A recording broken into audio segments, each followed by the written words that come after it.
మన ప్రభువును రక్షకుడైన యేసుక్రీస్తు వారి ప్రశస్తమైన నామానికి మీ అందరికీ వందనాలు, శుభాలు. అందరూ బాగున్నారమ్మా? దేవాదేవుడు మరొక నూతన దినం దయచేసిన దేవాదేవునికి వందనాలు చెల్లించుకుంటూ ఈ దినపు వాగ్దానం ధ్యానించుకుని ప్రార్థన చేసుకుని మన పనులు ప్రారంభించుకుందాం. ఈ దినపు వాగ్దానం, నేను ఎవరి యందు నిలిచిందునో వాడు బహుగా ఫలించును. యోహాను సువార్త 15వ అధ్యాయం 5వ వచనంలో ఈ మాట్లాడదు. నేను ఎవరి యందు నిలిచినుండో వాడు బహుగా ఫలించును. అక్కడ మళ్ళీ ఇంకోటి రాశాడు, నాకు వేరుగా ఉండి మీరు ఏమీ చేయలేరు. దేవునికి వేరుగా ఉండి మనం ఏమీ చేయలేం.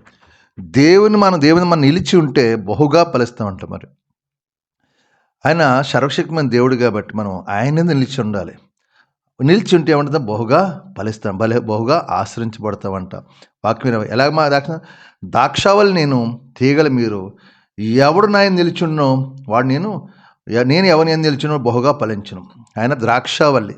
ఆయన మామూలుగా ఏం ద్రాక్షలు అంటే ఆయన ఒక్క కాయ ఉన్న ద్రాక్ష చెట్టుకి అనేకమైన పళ్ళు, గుత్తులు,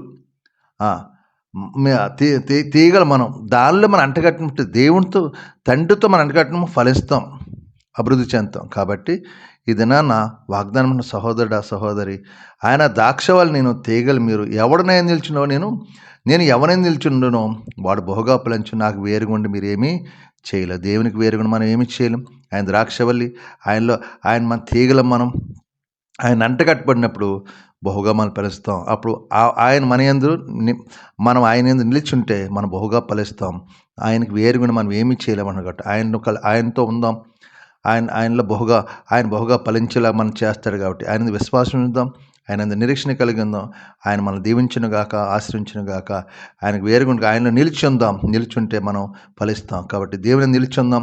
దేవుని యొక్క దీవెనలు, దేవుని యొక్క ఆశీర్వాదం మనం పొందుకునే కృప దేవుడు దయచేయను గాక. ఆమేన్.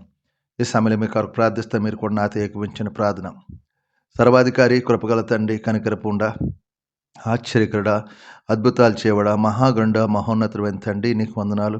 ఇదిగో తండ్రి నాయన, మరొక నూతన దినం దయచేస్తూ ఈ దినమంతా నీ రెక్కల చాటును భద్రపరచండి, కాచి కాపాడండి, దీవించండి, ఆశ్రయించండి. మేము చేస్తున్న మా చేతి పనులు మమ్మల్ని దీవించండి. మా యజమానుల ధర, తోటి పని వారి ధర ఏ కీడు లేకుండా అందరితో సమాధానం, శాంతి దయచండి. నేను చేసే పని దేవునికి మలచండి. యజమానులు నెలలా జీతాలు ఇచ్చే కృప దాచి ఇచ్చిన జీతం వ్యర్థంగా పోకుండా మా కష్టాలు మీరు తినేలాగా మీరు సహాయం చేయండి.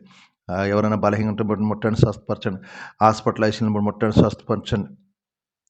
కుటుంబ సమస్యల బాధ విడుదల దాచండి. ఎవరి కుమార్తెలు దాని మాట లోబడే కృప దాచే అకాల మరణాలు దూరపరచండి. చేతబడిచలేని మంత్రశక్తులను దూరపరచండి.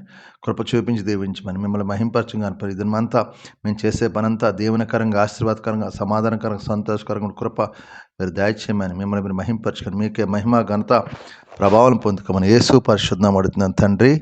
ఆమేన్. అందరికి వందనాలు. దేవుడు మిమ్మల్ని కుటుంబాలు బహుగా దీవించి ఆశ్రయించును గాక. ఆమేన్. వందనాలు. ప్రభువు నామంలో ఈ వీడియో వీక్షించిన ప్రతి ఒక్కరికి జీసస్ స్వస్థత ప్రార్థనా మందిరం వారి ప్రత్యేక వందనాలు తెలియజేసుకుంటున్నాము. మరి ఇంకెన్నో సందేశాలు, వీడియోలు, సంఘ కార్యక్రమాలు మీకు అందుబాటులోకి రావడానికి పక్కనే ఉన్న సబ్స్క్రైబ్ బటన్ని ప్రెస్ చేసి బెల్ ఐకాన్ని కూడా ప్రెస్ చేయాల్సిందిగా కోరుకుంటున్నామండి.